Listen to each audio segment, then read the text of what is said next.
Hello, and thank you for joining us for today's TSIA2 Proctor training for Texas institutions. My name is Rebecca Klein, and I am the District Testing Coordinator for San Angelo ISD.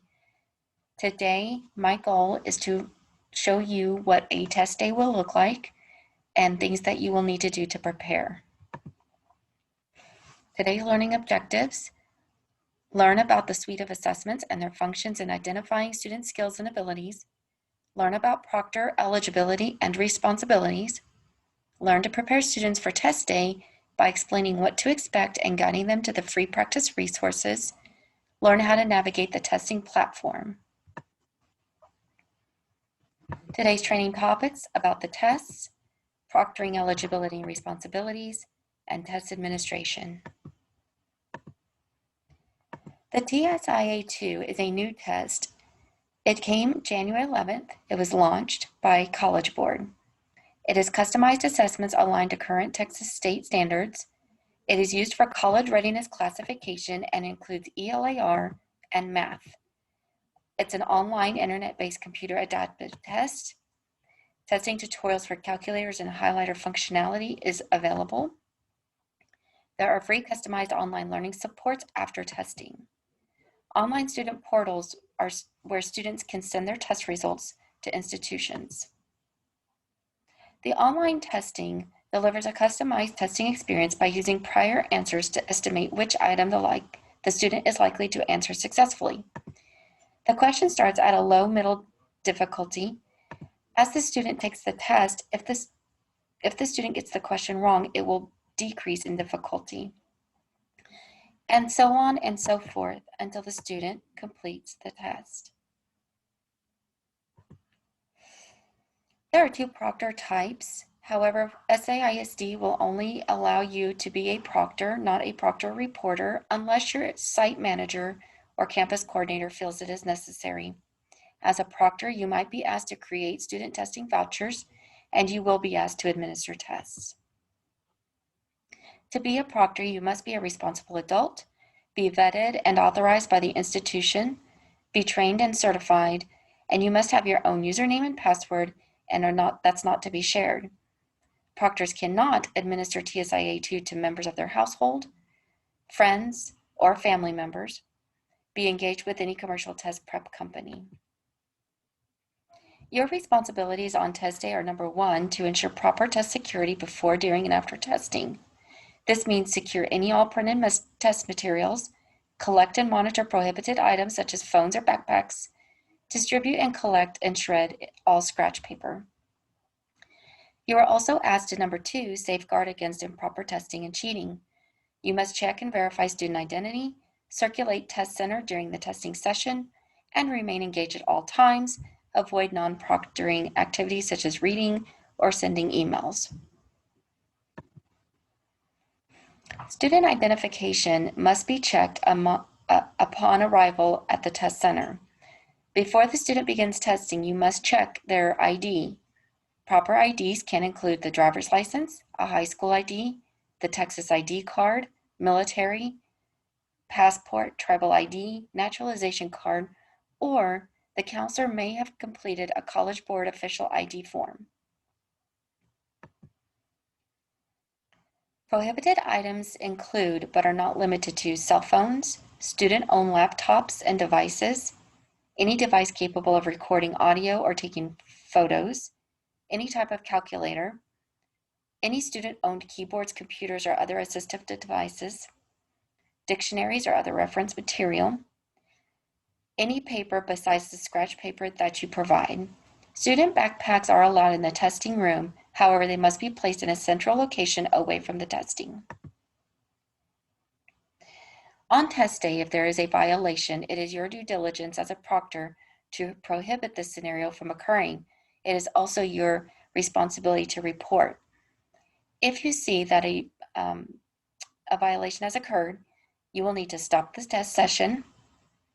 You will need to call the campus coordinator and AP. You will need to consult your institution administrator, and we will notify College Board together. The main thing is, if you see a test violation, stop the session and call your campus coordinator immediately. Some security features of the test include test session lockout. This locks if the mouse is clicked outside of the testing screen. If this happens, you will be required to sign in and to resume the testing. There's also a save and finish later security feature. This pauses the testing session. It can be used if the test taker needs a break, becomes ill or test fatigued, and is taking longer than scheduled. When it resumes, it will resume on the same question number, but not on the same question. If the student is in the writing test, there is no way to save and finish later. All writing must be completed in one sitting.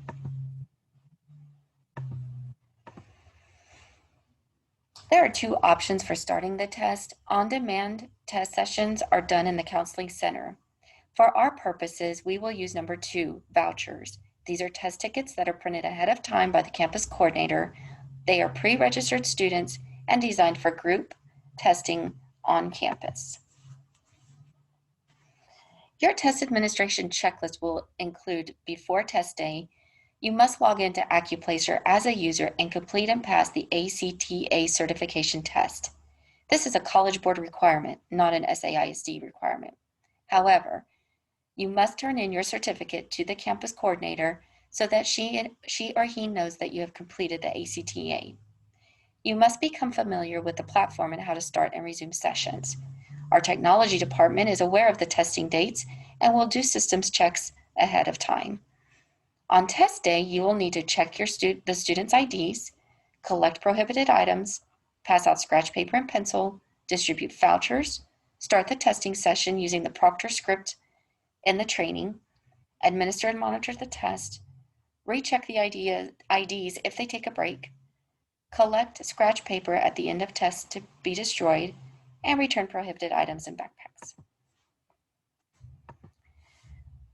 On test day, the steps for the student will include logging in to www.tsia2.accuplacer.org, click on Use Voucher, and stop and wait. Here is the way it looks. They will click on Use Voucher. They will enter their voucher number, their last name, and their date of birth, and then they will have a script that says stop, and it's asking them to wait until you start the test. In the meantime, you will be approving the vouchers. You will need to log into tsia2.accuplacer.org. You will click on the dashboard menu at the top. You will then click on Test Center Management. You will see that there is an active student at the bottom. You will see another one that needs to be approved. Under today's sessions, you will see a button that says Awaiting Approval. Click that and then click Select All. This will approve all students who have already been trying to log in.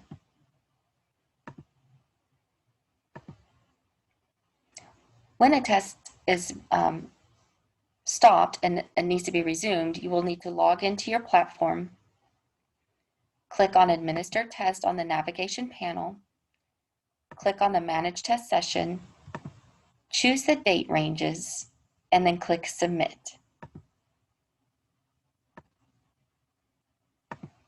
The ELAR test is given as an adaptive test. If the tester scores between 945 and 990, they are considered college ready. If they score an essay score of 5 to 8, then they are college ready.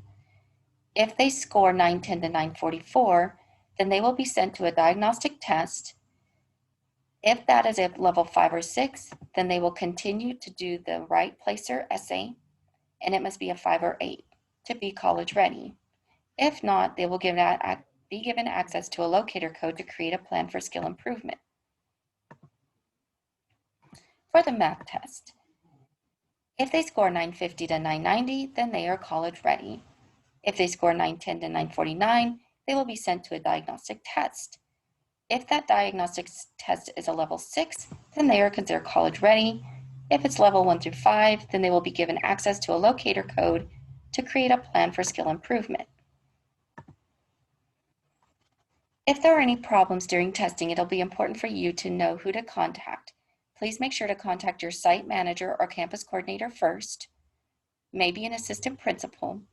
However, if there's technical issues, you can always phone support, do a live chat, or you can submit a technical support ticket.